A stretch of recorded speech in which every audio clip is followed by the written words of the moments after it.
우리 처음에 나눠 말씀드렸던 것처럼 오늘은 종려주일입니다. 예수님께서 인류 역사상 가장 참혹한 사건, 그리고 가장 위대한 사건을 경험하시기 위해서, 그 사명을 감당하기 위해서 예루살렘으로 들어오신 그 날을 기념하는 주일입니다. 예루살렘에 살던 많은 유대인들이 예수님을 향해서 격하게 반응했습니다. 종려나무 가지를 흔들고 호산나 호산나 다윗의 자손으로 오시는 주 예수님이여 라고 외치면서 주님을 맞이하였습니다. 예수님은 정말 엄청난 호응 속에서 들어오셨습니다. 그러나 정말 채 일주일도 되지 않아서, 며칠이 되지 않아서 예수님을 환영했었던 무리들은 예수님을 향해서 십자가에 못 박으라고 소리치는 군중으로 변하게 되었습니다. 이 말씀, 이 사건을 우리가 기억하면서 예수님을 믿는다라는 것은, 예수님을 따른다라는 것은 예수님께서 우리 인생의 어떤 부족한 부분을 채워주셔서 우리가 열광하는 것을 의미하지 않는다라는 거 기억하셔야 합니다. 그렇기 때문에 우리의 믿음이라는 건 결코 어떤 우리의 상황과 감정에 의해서 좌우될 수 없다라는 것을 기억하십시오. 예수님께서 우리를 위해서 베풀어 주신 그 은혜들이 있습니다. 십자가와 부활, 그리고 우리에게 다시 오시겠다고 약속하셨던 그 놀라운 사건들을 우리가 오늘도 기대하면서 주님을 향한 믿음을 견고하게 하셔야 되죠. 오늘의 말씀도 마찬가지입니다. 이 말씀을 통해서 우리들이 주님을 향한 믿음을 더욱더 견고하게 하는 귀한 은혜의 시간이 되길 다시 한번 간절히 축원을 드립니다. 오늘 우리가 예수님과 함께하는 이 저녁 식사 네 번째 시간 갖게 됩니다. 오늘 우리는 또 다른 보혜사 영원토록 너희와 함께 있게 하리니 라는 제목으로 그 말씀 은혜를 나눕니다. 오늘 본문 16절은 이렇게 시작을 하죠. 내가 아버지께 구하겠으니 라는 문장으로 시작을 합니다.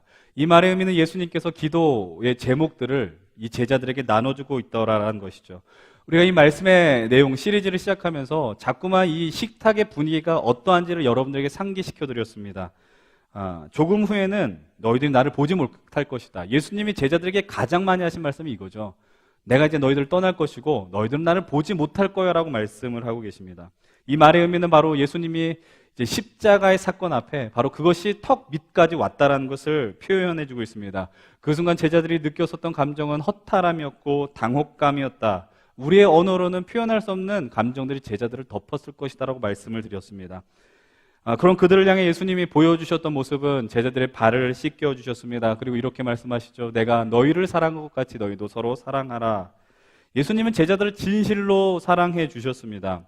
마음을 다해 사랑해 주셨습니다. 사랑하는 사람들을 떠나보낸다는 건 참 가슴 아픈 일 아닌가요? 내가 사랑하는 이들을 두고 어디를 가야 된다는 것. 그래서 그들을 향해서 이렇게 얘기하는 것이죠. 내가 길이 되며 진리가 되고 생명이 되니 너희들은 그 길을 따라올 것이고 너희들은 그래서 마음에 근심하지 말아라 라고 예수님이 말씀하십니다.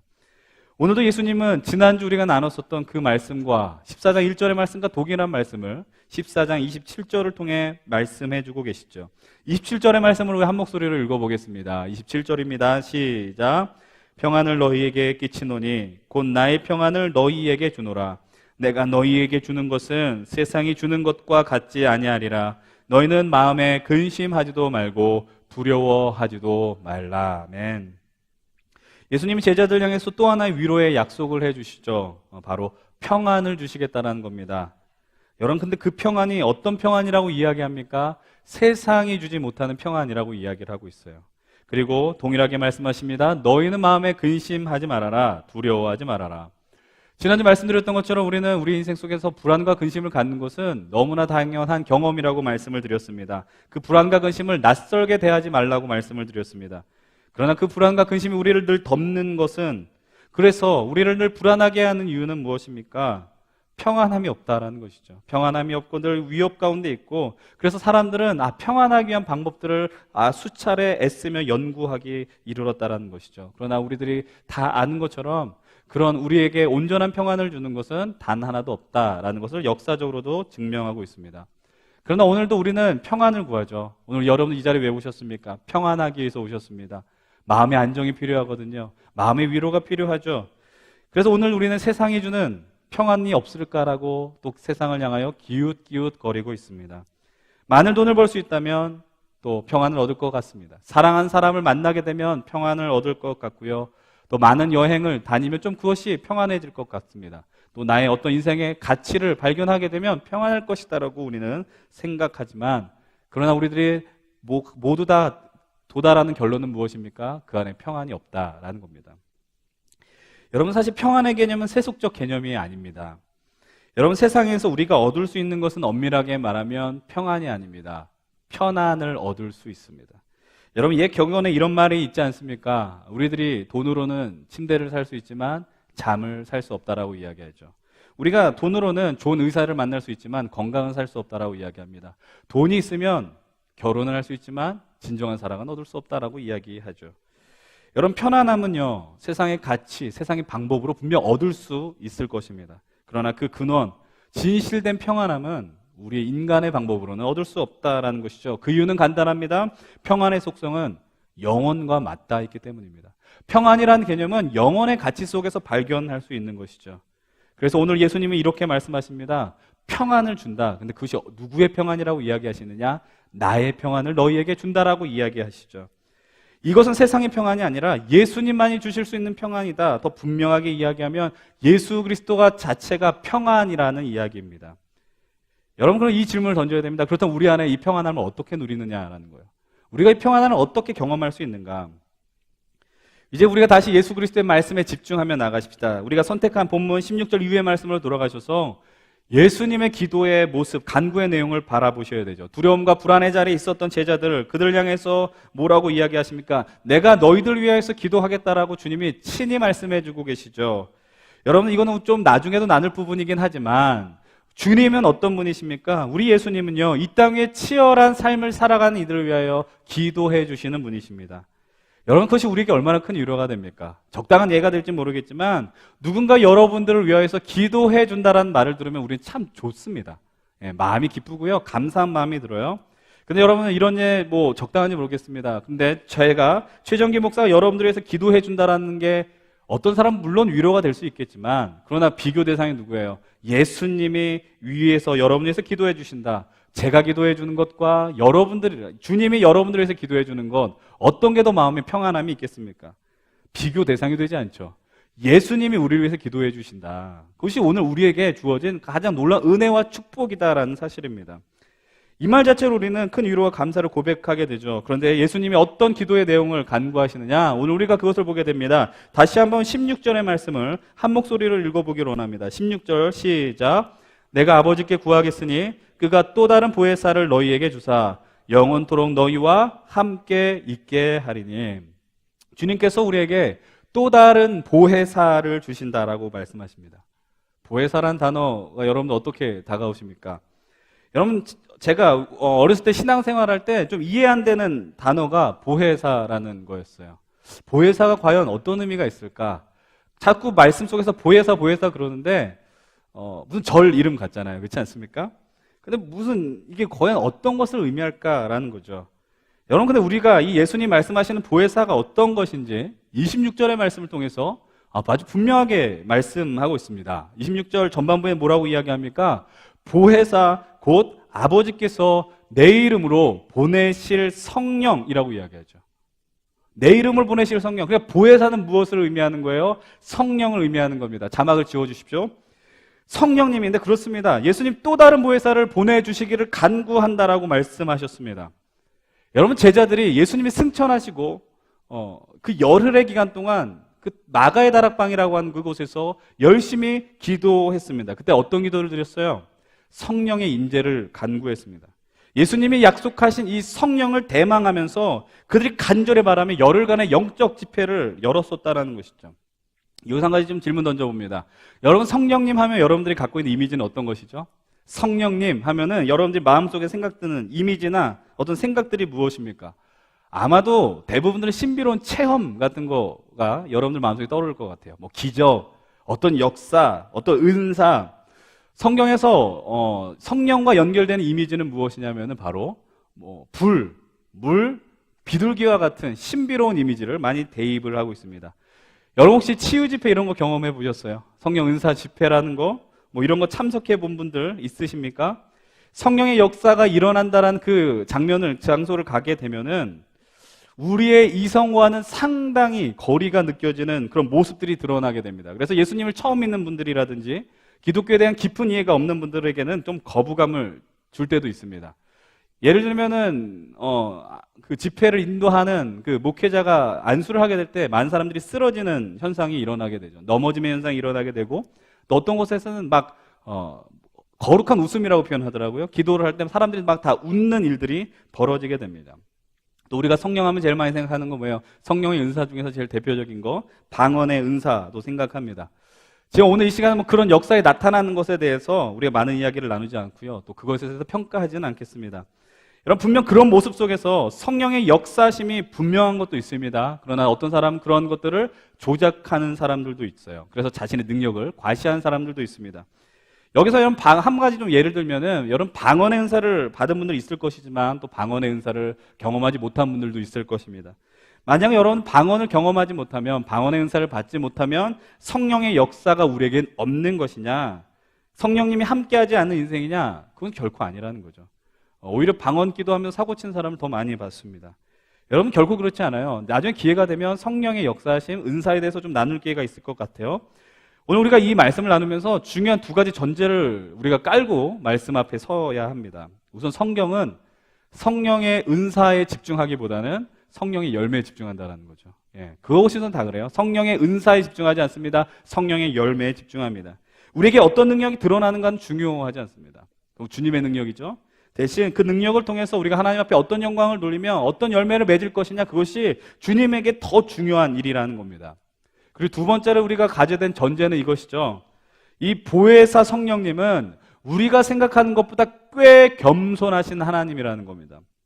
여러분, 하나님의 영이신 성령을 향해서 조금 예의 없는 표현인 것처럼 느껴질지 모릅니다. 개념 없는 표현. 왜 제가 이렇게 표현할까요? 여러분, 우리들은 보여지는 성령의 역사에 열광합니다. 누군가 병든 자가 일어나고 고침을 받고 방언을 하게 되고, 이런 것들에 우리들은 쉽게 혹하게 됩니다. 다시 한번 말씀드리지만 성령의 역사, 일하심을 저는 부정하지 않습니다. 저는 긍정적으로 생각하죠. 어떤 사람들 이런 이야기 하는 사람들이 있어요. 초대교회 사도행전 역사 이후에는 성령의 역사는 사라졌다, 이렇게 주장하는 분들이 있었습니다. 그러나 오늘도 여전히 저는 성령님이 우리의 삶 속에 역사하시고 일하시고 있다라고 저는 굳게 믿습니다. 그럼에도 불구하고 그 성령님은 성령의 역사, 소위 말해 그런 능력이 세상을 향해 드러나는 것보다 조금 더 다른 사역에 힘을 쏟고 있다는 것을 오늘 우리는 말씀을 통해서 발견하셔야 됩니다. 과연 이 말의 의미가 무엇일까요? 아까 처음에 다시 한번 말씀드렸던 그 보혜사라는 단어를 한번 생각해 보시죠. 우리가 그 단어를 보면서 한 가지 의문들을 하나씩 풀어갔으면 좋겠습니다. 보혜사는 한자어로 기록이 되어 있습니다. 첫 번째 단어는 뭘까요? 보자의 의미는 우리가 아시는 것처럼 우리가 아는 한자를 다 이야기하시면 돼요. 우리가 유일하게 아는 보자가 뭐예요? 보호한다는 의미를 갖고 있는 보자입니다. 지킨다라는 의미가 있고 돕는다라는 의미가 있게 되죠. 중간에 있는 그 해자의 의미도 뭡니까? 우리가 또 알고 있는 그 해자, 유일한 그 해자이죠. 은혜 해자를 의미합니다. 사랑, 은혜, 그것을 의미합니다. 그리고 그 사자는 바로 스승을 의미하는 스승사. 그럼 여러분, 이 단어를 그냥 산자 그대로 풀면 어떻게 해석할 수 있겠습니까? 지키고 편안하게 해주시고 도와주실 뿐 아니라 은혜와 사랑을 베풀어 주시는 선생님과 같은 존재라고 우리는 성령님을 이해할 수 있습니다. 그러나 이 보혜사라는 단어 안에도 모든 것을 다 충분히 성령님에 대해서 이해시키기에는 부족해 보이는 것처럼 느껴져요. 여러분, 그래서 영어 성경을 보면 이 보혜사라는 단어를 아주 다양한 단어로 설명해주고 있습니다. 어떤 성경에서는 헬퍼라고도 표현하고, 어떤 성경에서는 컴포터라고 이야기하고, 어떤 경우는 변호사를 의미하는 애드버킷이라고 이야기하고, 또 상담가를 의미하는 카운셀러라고도 이야기를 하고 있습니다.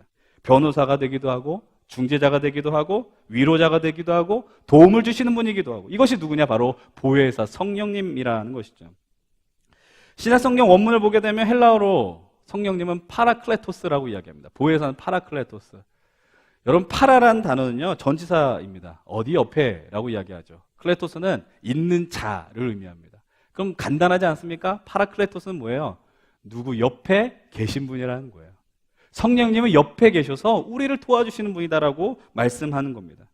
근데 이 파라클레토스라는 단어를 왜 이 성경에 사용하였는가? 이 시대 문화를 우리가 살펴봐야 됩니다. 헬라권 문화에서 쓰인 이 파라클레토스의 용법은 뭐냐? 바로 누군가를요, 법정에서 돕기 위해 대변해주고 변호해주는 역할을 파라클레토스라고 이야기합니다. 전문적인 변호사를 의미하는 것이 아니고 정말 피고인 대신에 증인 역할을 하기도 합니다. 적극적으로 나서서 이 피고인을 변호해주고 증인으로 서주는 그 사람이 바로 파라클레토스입니다. 그래서 그런 의미로 영어 성경은 변호사란 단어를 채택을 하고 있는 것이죠. 여러분, 성령님은 정말 다양한 모습의 모습으로 오늘 우리에게 임하고 계십니다. 보혜사라는 단어는 그런 의미가 아주 함축되어 있는 것이죠. 근데 오늘 예수님은 뭐라고 표현하냐면은 또 다른 보혜사라고 이야기하셨어요. 여러분, 보혜사 성령 이거 많이 들어보셨을 건데 오늘 말씀에서 또 다른 보혜사를 우리에게 주신다라고 이야기합니다. 이 말의 의미는 무엇이냐면은 주님이 아버지께 구하는데 성령님과 똑같은 성질을 지니신 분이 이미 존재한다라고 이야기하고 계시는 겁니다. 여러분, 많은 사람들이 보혜사는 성령이다라고 이해하지만 보혜사는 엄밀하게 말하면 두 분을 의미하는 것이죠. 여러분, 사실 한 분은 누구예요? 성령님이시며 또 다른 원래 보혜사는 바로 예수 그리스도십니다. 예수님이 보혜사시라는 겁니다. 다시 한번 말해서 우리가 방금 우리들이 한자어, 헬라어, 영어로 살펴봤던 그 보혜사가 우리에게 베풀어 주셨던 은혜가 무엇이냐? 어떤 은혜와 역사를 하셨느냐? 예수님이 하신 것 같은 일을 하셨다라는 거죠. 자신이 보혜사이시잖아요. 예수님이 보혜사이신데 그렇다면 왜 제자들에게 또 다른 보혜사를 구하겠다라고 약속하고 있습니까? 지금 예수님은 이제 십자가의 자리로 나가십니다. 십자가의 자리로 나가시면서 제자들을 떠나게 되는 것이죠. 영영 헤어지면서 그 순간에 제자들은 두려워 떨고 있지만 제자들의 삶 속에 그리고 믿는 자들에게 영원히 떠나지 않을 보혜사를 주신다라고 더 쉽게 말씀을 드리면 예수님은 이제 육신으로 떠나가지만 예수님과 같이 동일한 일을 하시는 분을 너희들에게 보내주겠다라고 말씀해 주는 겁니다. 바로 그분이 누구시냐면은 성령님이라는 거예요. 그렇기 때문에 제자들에게 있어서 이제 예수님은 떠나가게 됩니다. 예수님의 부재는 그냥 불행으로 끝나지 않습니다. 오히려 예수님이 떠나심으로 말미암아 그들에겐 더 축복의 순간이 되며 은혜의 순간이 되더라라는 겁니다. 왜 그것이 더 축복의 시간이 될까요? 예수님은 인간의 몸으로 오셨습니다. 육신이 되셨습니다. 그 말에 의미는 시간과 공간의 제한을 받으신다라는 것이죠. 근데 성령님은 어떤 분입니까? 영입니다. 하나님의 영이십니다. 그런 시간과 공간의 제약을 받지 않고 어떤 순간과 상황 속에서도 우리들과 함께 하실 수 있더라라는 사실이죠. 우리 인생을 책임져 주십니다. 그래서 요한복음 16장 7절을 통해 예수님이 이렇게 말씀하시죠. 우리 함께 요한복음 16장 7절의 말씀을 함께 한 목소리로 우리 화면에 말씀 보겠습니다. 그러나 내가 너에게 실상을 말하노니 내가 떠나간 것이 너희에게는 유익이라. 내가 떠나가지 아니하면 보혜사가 너희에게로 오지시 아니할 것이요 가면 내가 그를 너희에게 보내리니. 예수님이 알고 계셨어요. 내가 가지 않으면 너희들 성령이 오지 않아. 내가 떠나는 것이 그래서 유익이라고 말씀하고 있습니다. 주님이 하늘 보좌 위로 가시지 않으면 성령이 오지 않기 때문에 예수님은 이 제자들과의 마지막 식탁의 자리에서 계속해서 성령님에 대해서 이야기하세요. 14장뿐만 아니라 겟세마네 동산 그 기도의 현장 앞에서도 예수님은 16장을 통해서도 성령에 대한 말씀을 아주 지나칠 정도로 말씀하세요. 왜냐하면 예수님은 지금 상황이 어때요? 절박한 가운데 있기 때문이죠. 이제 몇 시간 지나면 로마 군인들이 예수님께 오게 됩니다. 예수님을 찾아와서 예수님을 붙들고 끌고 간다라는 것이죠. 이 땅에 하나님 나라를 살아가는 이들에게 필요한 것은 바로 이 성령의 능력이거든요. 그래서 성령님에 대해서 제자들에게 아주 계속해서 말씀하고 또 말씀하는 겁니다. 우리가 아까 전에 이 성령님을 더 깊게 알기 전에 인정해야 될 두 가지 전제가 있다고 말씀드렸습니다. 그것은 바로 성령의 은사보다 성령의 열매에 주님이 더 많은 관심이 있다는 것이고 또 다른 한 가지 뭐예요? 성령님은 겸손하시다라는 거죠. 우리가 오늘 이 부분에 좀 더 초점을 맞춰 나누려고 합니다. 오늘 본문 17절의 말씀입니다. 우리 함께 요한복음 14장 17절의 말씀 함께 읽어봅니다. 시작. 그는 진리의 영이라 세상은 능히 그를 받지 못하나니 이는 그를 보지도 못하고 알지도 못함이라. 그러나 너희는 그를 아나니 그는 너희와 함께 거하시며 또 너희 속에 계시게 했음이라. 예수님 성령을 이렇게 표현합니다. 진리의 영이다라고 이야기합니다. 여러분, 바울 서신에 보면은 성령님에 대해서 이렇게 표현합니다. 하나님의 영, 그리스도의 영이라고 이야기합니다. 예수님 또 6절을 통해서 이렇게 말씀하셨어요. 내가 곧 길이요 진리요 생명이다라고 선언하셨어요. 여러분, 진리의 영, 그리스도의 영, 그러니까 예수님의 영을 의미하기도 하는 거죠. 진리의 영이라는 것은. 그러나 왜 성령을 향해서 진리의 영이라고 표현하였느냐? 바로 성령님은요, 사람들로 하여금 진리를 바라볼 수 있게 하는, 진리를 향하여서 시선을 둘 수 있게 하는 역할을 해 주신다라는 사실입니다. 지금 제가 하는 말은 여러분 오해하지 않기를 바랍니다. 여러분들의 이해를 돕기 위해 드는 예입니다. 쉽게 말씀을 드리면 성령님은 주인공이 되려고 하지 않아요. 자기가 주인공 되려고 하지 않습니다. 누구를 주인공으로 세우는 거예요? 예수님이에요, 예수님. 성령을 통해서 우리가 예수 그리스도를 보는 겁니다. 성령은 그냥 단순히 어떤 기적의 역사, 병든 자가 일어나고 하는 그것을 체험시키기 위해서 오신 분이 아니라는 거예요. 오늘도 우리는 여전히 성령님이 역사하는 걸 믿지만, 그러나 더 중요한 것은 무엇이냐? 우리가 성령을 통해서 오늘 이 자리에 예수님을 바라볼 수 있더라라는 겁니다. 예수님은 말씀하시잖아요. 세상은 그를 받지 못한다라고 이야기해요. 능히 그를 받지 못해. 여기서 의미하는 세상은 예수님을 믿지 않는 사람들을 의미합니다. 예수님을 거부했었던 사람들입니다. 근데 오늘 우리들은 어때요? 적어도 예수님을 믿는 사람들입니다. 예수님을 구주로 고백하는 자들입니다. 근데 여러분들, 구주로 예수 그리스도를 고백하는 것과 성령님의 임하심은 동시다발적으로 일어나는 역사라는 우리는 기억하셔야 됩니다. 고린도전서 12장 3절의 말씀은 이렇게 이야기하고 있어요. 우리 함께 고린도전서 12장 3절 함께 보겠습니다. 시작. 그러므로 내가 너희에게 알리노니 하나님의 영으로 말하는 자는 누구든지 예수를 저주라 할 자라 하지 아니하고 또 성령으로 아니하고는 누구든지 예수를 주시라 할 수 없느니라. 성령으로 아니하고는 누구든지 예수를 주라 할 수 없다라고 분명하게 이야기합니다. 하나님의 영이 임한 자는 예수님을 부인할 수 없다라는 거예요. 성령의 역사가 아니고서는 우리가 오늘 이 시간에 예수님이 우리의 구원자 되십니다, 그리스도라고 고백할 수 없다라는 겁니다. 여러분, 오늘 우리가 예수님을 구원자라고 고백하는 것은 우리의 의지나 우리의 능력으로는 불가능한 일이라는 거죠. 여러분들, 성령의 역사 가운데 가장 놀라운 것은 병든 자가 일어나고 눈 감은 자가 눈을 뜨게 되고 그런 것처럼 느껴질지 모릅니다. 오늘 이 시간에 죽었던 사람이 일어나는 것, 성령의 가장 강력한 역사로 보여질지 모르지만, 오늘 여러분들 이 시간 예수님을 구주로 고백하고 있습니까? 여러분들 주님을 구주로 고백하고 있다면 그것이 성령이 하시는 가장 위대한 역사라는 겁니다. 예수님을 그리스도로 고백하는 것, 그것이 기적이라는 거예요. 기적을 이상한 곳에서 찾지 마십시오. 오늘 우리가 예수님을 믿는 것, 예수님 우리 입술에서 고백하는 것이 우리가 경험하는 최고의 성령님의 역사심이다라는 거죠.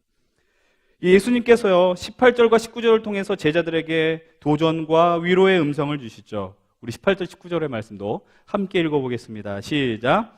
내가 너희를 고아와 같이 버려두지 아니하고 너희에게로 오리라. 조금 있으면 세상은 다시 나를 보지 못할 것이로되 너희는 나를 보리니 이는 내가 살아있고 너희도 살아있겠음이라. 여러분들, 예수님이 곧 떠나신다라고 이야기를 하잖아요. 예수님을 아버지와 같이 모셨던 제자들의 삶은 정말 한 치 앞도 모르는 삶이 되는 것이죠. 그런데 그런 자들 향해서 주님이 말씀하십니다. 내가 너희들을 고아와 같이 버려두지 않는다라는 거죠. 여러분, 그러면서 말씀하십니다. 조금 있으면 세상 나를 보지 못한다라는 거예요. 세상뿐만입니까? 제자들도 예수님 보지 못합니다. 예수님 떠나시잖아요. 근데 뭐라고 말씀하느냐? 제자들 향해서 이렇게 이야기합니다. 너희들은 나를 영원토록 보지 못할 거야 라고 말씀하지 않습니다. 대신 너희는 나를 볼 것이야 라고 이야기합니다. 분명하게 선언하시는 이유가 무엇인지 아십니까? 그 보혜사가 어떻게 그들의 삶 속에 역사하기 때문이냐? 다시 16절 후반부에 눈을 두십시오. 16절 후반부는 무엇이라고 이야기합니까? 보혜사를 너희에게 주는데 영원토록 너희와 함께하기 위해서 주신다라고 이야기하고 있습니다. 여러분, 예수님이 육신으로는 제자들을 떠나갑니다. 영영이 예수님을 보지 못하게 될 것입니다. 그러나 보혜사 성령님은 영원토록 제자들과 함께 있어서 성령 임하게 될 때 누구를 보게 한다고요? 예수 그리스도를 보게 한다라는 거예요. 바로 예수 그리스도를 영원토록 보는 영광을 제자들에게 허락해 주셨다라는 거예요. 엄청난 고백을 하고 있는 겁니다. 오늘 우리가 이 시간 말씀을 통해서 예수님을 경험하게 됩니다. 단순히 성경에 예수님이, 성령님이 기록되어 있기 때문에 우리가 경험하는 것이 아닙니다. 제가 지금 설교 시간에 예수님의 이름을 이야기하기 때문에 여러분들 예수님을 경험하는 것이 아닙니다. 오늘 이 시간 성령께서 우리에게 함께 하심으로 말미암아 우리의 눈이, 우리의 믿음의 시선이 예수님께로 향할 수 있도록 하셨다라는 거예요. 그러니까 더 이상 제자들은 좌절할 필요가 없는 거예요. 그리고 우리에게도 향해서 말씀하신 거에 더 이상 낙심할 필요 없다라고 이야기하는 겁니다. 그리고 우리를 향해 친히 말씀해 주십니다. 내가 너희를 고아와 같이 버려두지 않는다라고 이야기합니다. 아까 처음에 주님이 우리를 향해서 친히 간구한다라는 거, 여러분 기도해 주신다고 이야기하지 않았습니까? 근데 이제는 누가 우리를 위해서 기도하십니까? 로마서 8장 26절입니다. 함께 보십시다. 로마서 8장 26절 시작. 이와 같이 성령도 우리의 연약함을 도우시나니 우리는 마땅히 기도할 바를 알지 못하나 오직 성령이 말할 수 없는 탄식으로 우리를 위하여 친히 간구하시느니라. 오늘 우리의 현실은 연약함 가운데 널브러져 있습니다. 너무나 그 절망과 의심이 우리에게 흔하게 경험되기 때문에 우리 인생이 연약하다라는 것이죠. 근데 우리의 삶을 성령이 친히 보십니다. 그리고 우리를 위해서 간구하고 계십니다. 지금 이 시간 예수님을 주로 고백하는 자들은 그렇기 때문에 외로울 수가 없는 겁니다. 왜냐하면 누군가 나를 위해서 기도한 분이 있기 때문입니다. 오늘 이 말씀을 아주 분명하게 보십시오. 오늘 이 예배 가운데 여전히 외롭고 연약한 현실 속에서 그것을 감당하는 것이 힘든 분들이 계십니까? 오늘 본문 20절을 한번 눈여겨보십시오. 함께 20절의 말씀 읽겠습니다. 시작. 그날에는 내가 아버지 안에 너희가 내 안에 내가 너희 안에 있는 것을 너희가 알리라. 이날은 어떤 것을 의미하는지 아세요? 예수님께서 제자들의 곁을 떠난 때를 의미하는 거예요. 그런데 예수님은 떠나신 것이 아니에요. 예수님은 떠났는데 떠난 것이 되는 것이 아닙니다. 성령님의 오심으로 말미암아 이제 예수님은 우리의 가슴 속에, 우리의 영혼 속에 영원토록 계시고 오늘도 우리의 인생에 찾아와 주셔서 우리를 살려주시고 구원시켜 주시며 우리를 회복시켜 주신다라는 사실입니다. 여러분, 오늘 우리 이 자리에 예수님이 우리와 함께 한다는 것이 여전히 이해되지 않는 분들 계실 줄로 압니다. 어떤 의미인지 받아들여지지 않는 분들 계실 줄로 압니다. 그래서 예수님은 다시 한번 보혜사 성령을 향해서 나타낸 역사가 무엇인지 오늘 분명하게 또 말씀하고 계십니다. 그것이 25절과 26절의 말씀이에요. 함께 25절, 26절 읽어봅니다. 시작. 내가 아직 너희와 함께 있어서 이 말을 너희에게 하였거니와 보혜사 곧 아버지께서 내 이름으로 보내실 성령 그가 너희에게 모든 것을 가르치고 내가 너희에게 말한 모든 것을 생각나게 하리라. 성령이 드러내는 역사 가운데 가장 놀라운 역사가 바로 이것입니다. 우리가 아까 이야기했던 것이 무엇입니까? 성령은 자신을 드러내기보다 예수님을 드러내는 분이라고 말씀을 드렸습니다. 그는 진리의 영이잖아요. 진리를 향한 그 길을 보여주시는 분이 성령님입니다. 성령을 통하여 우리는 진리 대신 예수 그리스도 앞에 오늘도 담대하게 나아갈 수 있게 됩니다. 그리고 예수님께서 제자들 향해서 세상이 주는 평안이 아니라 나의 평안을 준다라고, 그리고 근심하지도 말고 두려워하지도 말라고 얘기하고 계십니다. 근데 그 말씀의 근거가 무엇인지 아세요? 예수님이 배짱이 좋아서 말씀하시는 겁니까? 여러분, 예수님이 우리를 향해서 너희는 마음에 근심하지도 말고 두려워하지도 말라고 하시는 그 말씀의 근거가 무엇이냐? 여러분, 오늘 이 시간, 오늘 우리가 경험할 수 있는 것이 있습니다. 이 시간 예수님을 주로 고백하고 주님의 뜻을 따라 살기를 결단하는 분들, 오늘 제자들에게 준 말씀이 오늘 우리에게도 주는 말씀이라는 걸 여러분 기억하셔야 됩니다. 오늘 주님께서 우리에게 허락하신 은혜가 무엇이냐? 그것은 바로 우리의 삶의 순간순간마다, 때마다 주님이 우리에게 가르쳐 주셨고 그 주신 말씀을 생각나게 하시더라라는 겁니다. 성령님이 그렇게 해주시는 겁니다. 여러분들 그 말의 의미가 뭔지 아십니까? 우리가 이 땅에 살아가면서 우리는 늘 죽을 위기에 있습니다. 늘 어려움 가운데 있고 절망과 근심의 자리에 있습니다. 근데 여러분들 오늘 우리는 이 자리에 있습니다. 여러분 왜 이 자리에 있는지 아세요? 여러분들 그 순간순간마다, 위기의 순간마다 주님의 말씀이 오늘 우리를 이곳에서 붙들어 주셨고요, 우리를 살려주셨거든요. 여러분들 그 위기의 순간에 여러분들 하나님께서 우리에게 그 성령님을 통해 우리를 회복시켜 주시는 말씀을 허락해 주셨기 때문입니다. 그 순간순간의 경험이 오늘 우리를 이 예배 자리로 불러주셨다라는 사실이에요. 여러분, 그런 그 말씀이 왜 생각났을까요? 여러분들이 이 시간 설교의 말씀에 집중하기 때문입니까?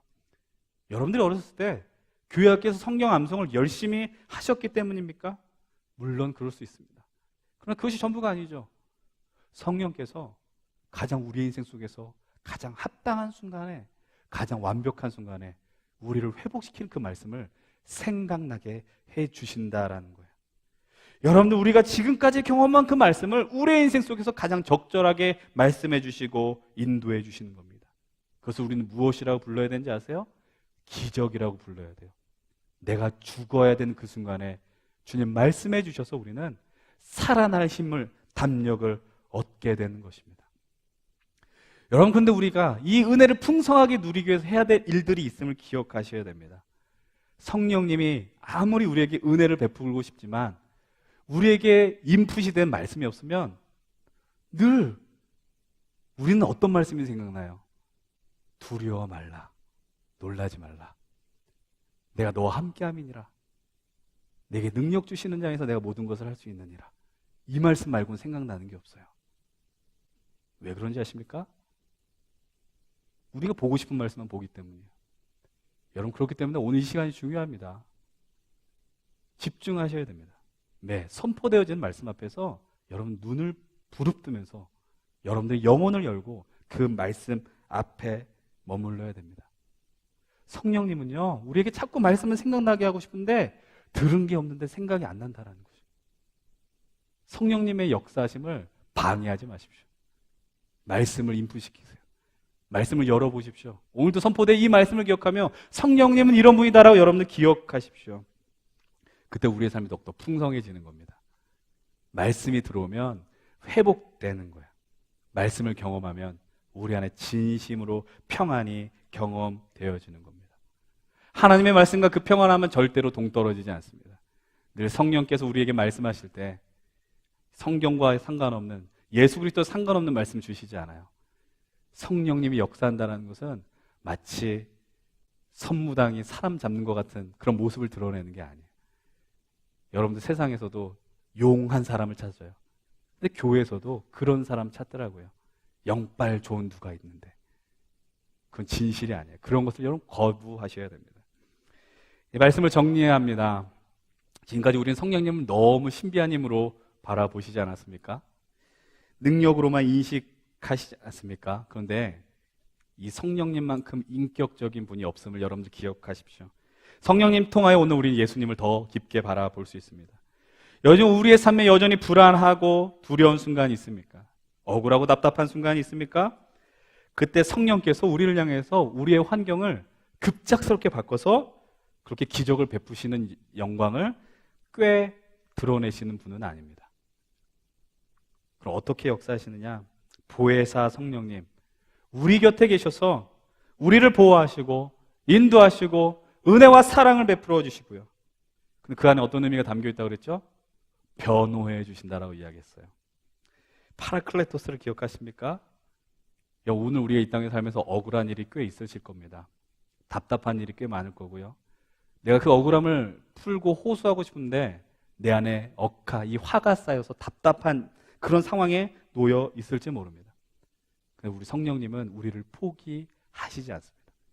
그리고 이 억울함을 당하는 이 믿음의 길을 걸어가면서 답답함을 경험하는 우리에게 찾아오셔서 우리를 적극적으로 변호해 주시고 열과성을 다해서 책임져 주십니다. 우리가 성령님께 수임료를 지불해서 변호해 주실까요? 오히려 그분이 지불해 주셨잖아요. 그분이 우리에게 대신에 지불해 주셨잖아요. 그것이 주님의 우리를 향한 끝없는 사랑입니다. 그분의 사랑이 오늘 우리로 하여금 우리를 책임져 주시고 열과성을 다해 변호해 주시고 지지해 주시고 인도해 주신다라는 사실이죠.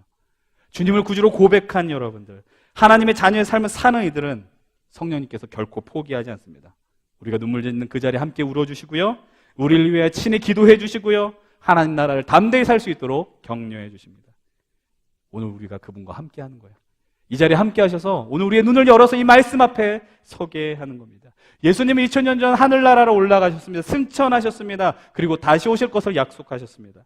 예수님이 오늘 우리 곁에 없습니까? 아닙니다. 성령으로 인하여 오늘 우리와 함께 하십니다. 그냥 함께 하시는 분이 아닙니다. 영원토록 함께 하셔서 우리를 붙들어 주시는 겁니다. 오늘도 여전히 인생의 갈림길에 헤매는 분들 계세요? 이 믿음의 자리에 여전히 헤매고 계시는 분들 계십니까? 오늘 성령님의 은혜를 간구하십시다. 우리를 고아와 같이 버려두지 않는다라고 말씀하십니다.